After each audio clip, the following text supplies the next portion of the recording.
A whaaro Iana.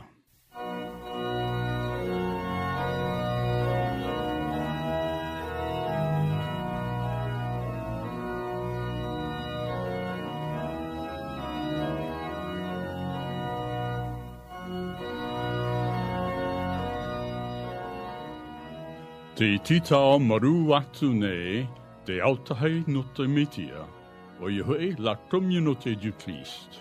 Ia oto paatuana, ia whaaro oto, ia yetu metia.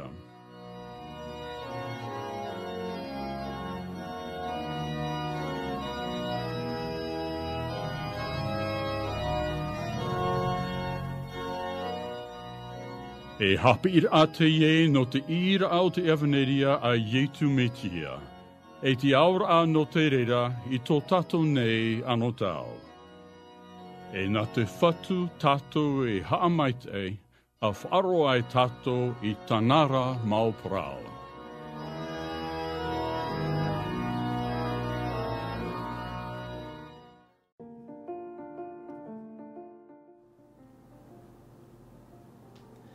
Au sommet de l'humilité trône la majesté, une croix dressée. Dans la faiblesse, la force prend son essor, le paradoxe divin, mystère de l'amour. Le monde cherche la sagesse des érudits, mais la sagesse de Dieu est en Christ crucifié. Folie pour certains, mais source de vie, le paradoxe de la croix est le chemin infini. Le pouvoir caché dans la simplicité, la victoire remportée dans l'obscurité. La folie de Dieu, plus sage que la sagesse humaine. Le paradoxe de la croix, lumière qui rayonne. Suspendu entre ciel et terre, Jésus s'offre. Le paradoxe de l'amour qui nous transforme. Dans la mort, la vie trouve sa voie. Le paradoxe divin, mystère qui éclaire. Chers frères et sœurs, dans la foi en Jésus-Christ, Yaorana, c'est avec une grande joie que je me tiens devant vous aujourd'hui pour partager la parole de Dieu sur un thème captivant, le pouvoir du paradoxe. Nous allons plonger ensemble dans les Écritures, en particulier dans l'épître de l'apôtre Paul, dans 1 Corinthiens, chapitre 1, versets 18 à 25. Ouvrons nos cœurs pour méditer sur ces paroles puissantes qui révèle le mystère du plan divin. Le verset 18 est le verset clé, car la prédication de la croix est une folie pour ceux qui périssent, mais pour nous qui sommes sauvés, elle est une puissance de Dieu. Frères et sœurs, la vie chrétienne est souvent remplie de paradoxes apparemment contradictoires. Aujourd'hui, nous allons explorer comment Dieu utilise ce qui semble être une folie aux yeux du monde pour manifester sa sagesse et son pouvoir. Essayons donc de comprendre le paradoxe de la croix. Paul, dans sa lettre aux Corinthiens, met en avant le plus grand paradoxe de tous, la croix de Jésus-Christ. La croix, symbole de honte et de souffrance, devient le moyen par lequel Dieu accomplit le plus grand acte d'amour et de rédemption. Permettez-moi de vous partager une histoire pour illustrer ce paradoxe. Imaginons un roi qui, au lieu de régner depuis son trône majestueux, décide de se mêler à son peuple en devenant un simple serviteur.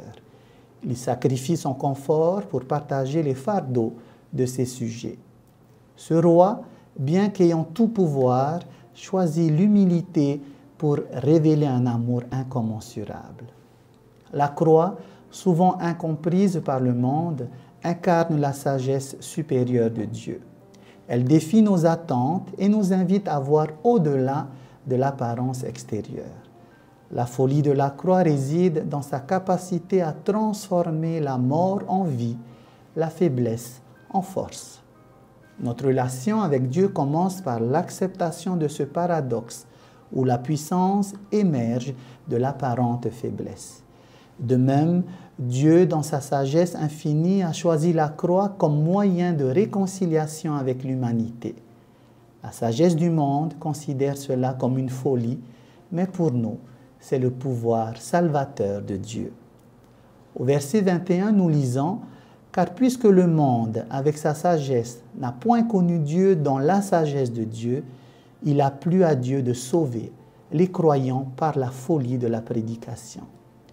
Alors que nous nous apprêtons à nous restaurer à la table du Seigneur, oui, frères et sœurs, souvenons-nous que la communion, le repas du Seigneur, ce moment sacré où nous partageons le pain et le vin, est un lieu de rencontre avec le paradoxe divin. Le pain brisé symbolise la mort sur la croix, la folie de Dieu devenue notre sagesse. Le vin versé représente le sang versé pour la rémission des péchés. En conclusion, mes frères et sœurs, le pouvoir du paradoxe réside dans la manière dont Dieu utilise ce qui semble être irrationnel pour manifester sa gloire. La croix, bien que paraissant folle aux yeux du monde, est le fondement de notre foi et de notre espérance. Sachons donc étreindre les paradoxes de notre foi, car c'est là que se révèle la puissance de Dieu.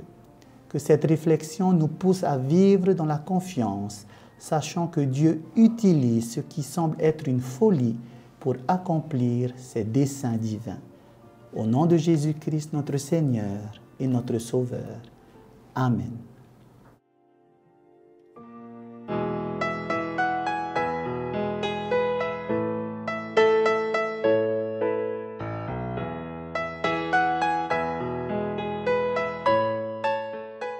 E au mohua here, te maumero no te autai o te metia, e o tō atu ana e whaaro o mai nei, nā roto atu i tēnei poro i, whaari i mai tō mātou mana o, te i roa i te a aumihara, uruhia mā te horoa tai e no te metia.